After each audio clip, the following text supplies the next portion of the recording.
নমস্কার। আজকে রেসিপি পুঁই শাক নানা রকম সবজি দিয়ে করব। তো সবজিতে দিয়েছি কুমড়ো, গাজর, আলু, মিষ্টি আলু সব ভাজা হয়ে গেছে। আর শাকটা আমি একটু সাঁতলে রেখেছি, মানে জল দিয়ে একটু ভাপিয়ে রেখেছি। এবার মশলাটাতে দেব সর্ষে, হলুদ, লঙ্কা, নুন।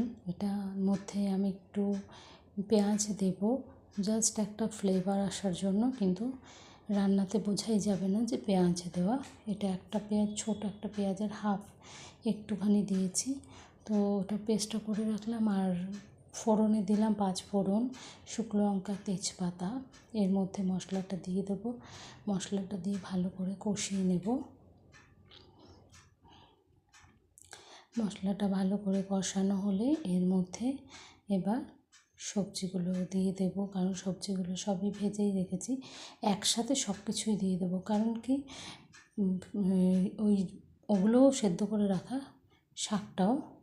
তো একেবারে সব দিলে একেবারেই মশলাতে সমস্ত কিছু কষানো হয়ে যাবে। তো ভালো করে একটু এদিক ওদিক মিশিয়ে দিই। এর মধ্যে আর একটু নুন আর একটু পরিমাণ মতো মিষ্টি দেবো। মিষ্টি ছাড়া আমাদের চলে না।